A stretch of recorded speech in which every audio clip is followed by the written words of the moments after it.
Let's jump right in today because I want you to do something with me. Wherever you are, whatever you're doing, we're going to start this explainer with a quick mental exercise that might literally change how you understand your own brain.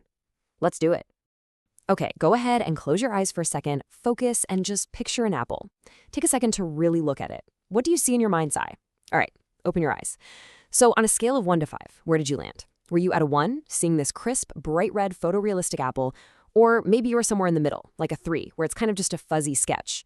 Or were you at a 5, seeing absolutely nothing, just pure darkness, knowing you were thinking about the concept of an apple, but with zero actual picture attached to it? If you were at a 1, you might have what's called hyperphantasia.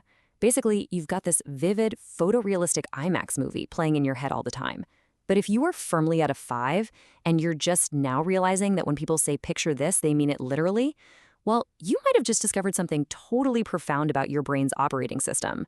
That experience of total internal darkness is what we call aphantasia. So let's define what we're actually talking about here. Aphantasia is the inability to voluntarily conjure up mental images in your mind's eye.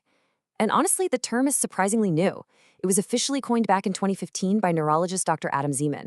He took the Greek root a, which means without, and phantasia, meaning image. So literally, without image. Now, I want to be super clear right from the jump. This is absolutely not a disorder, and it's not a flaw. It's simply a type of neural diversity. It's just a different, perfectly valid strategy your brain uses to process reality. The crazy thing is, because we just automatically assume everyone thinks the exact same way we do, people can go their whole lives without realizing their minds are wired differently. You know Blake Ross, the brilliant software engineer who co-created the Firefox web browser? When he stumbled upon this at 30 years old, he actually posted on Facebook, "I thought counting sheep was a metaphor. I never knew a human could do any of this, and it is blowing my mind." He realized he had never actually visualized his dad's face, or a bouncing ball, or his childhood bedroom. The whole condition is so invisible, it hides in plain sight, even from the people who have it. Section 1. The invisible experience, a forgotten history. Let's take a quick look at the historical timeline here, because the scientific journey of this condition is a total roller coaster of discovery, followed by completely forgetting about it.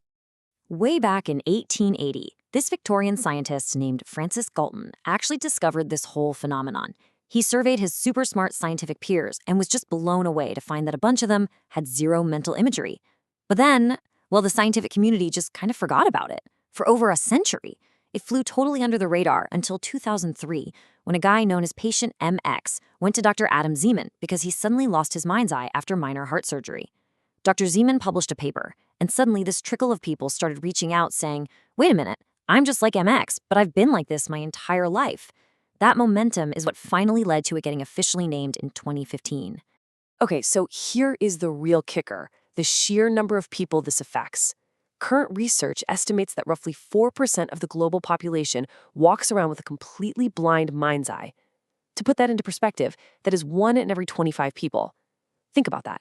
Someone sitting next to you at work, your best friend, your partner, maybe even you, might be experiencing the world in a fundamentally different way and nobody even knew. Section 2. Navigating the struggles. Because, let's be real, living with aphantasia in a world that is totally built by and for visualizers, it definitely comes with some unique day-to-day obstacles and frustrations. Look at how these two different groups tackle everyday stuff. It's fascinating. For navigation, a visualizer will just take a mental snapshot of a map or a parking lot, but someone with aphantasia, they have to rely heavily on muscle memory, logic, or strict routines. Like, they might always park in the exact same back left corner so they don't have to picture it. If a visualizer loses their keys, they close their eyes and picture where they last saw them. An aphantastic person usually has to physically get up and retrace their steps 5 or 6 times to find them. And studying? They aren't mentally scanning visual notes. They're using repetition, mastering the deep concepts, or teaching it to someone else. It's the exact same outcome, just a totally different roadmap to get there. And honestly, one of the most mind-bending differences is autobiographical memory. Without a mind's eye, your memories aren't this experiential first-person movie that you can just rewind and relive. Instead, they're more like a factual list of semantic events. One person described it like this: "For an aphantastic, reading your own diary can literally feel like reading the diary of somebody else's life. You know the facts are true, for sure, but that visual, emotional time travel sensation, it's just not there." Section 3, the aphantasia superpowers. Now, it's really easy to look at those workarounds and think of this as a deficit, but we need to flip the narrative right here. Because the brain is incredibly plastic, and the aphantastic brain adapts to create some truly amazing cognitive superpowers. Check this out. The emotional resilience that comes with the silent mind's eye is profound. Lab studies actually show that aphantastics have muted physical fear responses when reading scary stories. Why? Because there are no terrifying internal pictures amplifying the emotion. They also have a dramatically lower chance of experiencing visual PTSD flashbacks. A lot of folks report being able to move on faster from grief or tough breakups because they aren't constantly visualizing the past. And intrusive thoughts? If I tell a visualizer, don't think of a pink elephant, boom, the elephant is instantly there. But for an aphantastic, there is no pink elephant. It is so much easier to just drop the negative thought. Plus, without visuals, many develop unbelievable spatial awareness and geometric logic. It's a real game changer. Section 4, the myth of the creative mind's eye. This brings us to a massive assumption we've got to tackle. Society tells us that to be a visionary, world-building artist, you need this incredible internal sketchbook. I mean, if you can't see anything, how on earth do you create? Well, the proof is right here in the people. Look at this list of absolute monolithic creatives who all have aphantasia. Ed Catmull, the guy who co-founded Pixar, Glenn Keane, the legendary Disney animator who literally drew The Little Mermaid and The Beast, Blake Ross from Firefox, Craig Venter, the scientist who decoded the human genome, John Green, the best-selling author of The Fault in Our Stars. Not a single one of these people uses an internal picture to do their work. They are living proof that divergent, world-changing creativity does not require an internal projector screen. Glenn Keane, that Oscar-winning animator we just mentioned, hit the nail on the head. He said, "I've never been able to see anything when I close my eyes. I have to interact with paper to get it out." For creatives with aphantasia, making art isn't about tracing a glowing picture that already exists in their head. It's a highly embodied, interactive process. The art happens in the real physical world, exploring on the paper, reacting to the canvas, or typing at the keyboard in real time. To put a bow on this, Ed Catmull actually ran an internal survey at Pixar, and the results completely flipped our societal assumptions upside down. He surveyed hundreds of employees and found that the Oscar-winning animators and directors, they frequently lacked vivid visual imagery.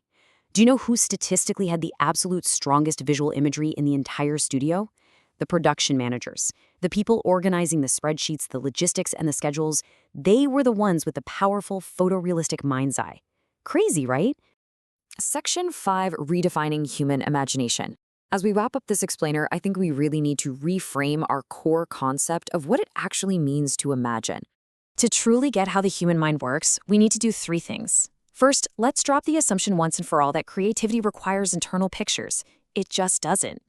Second, we have to start valuing divergent thinking, conceptual connections, and flexible problem solving just as much as we value visual output.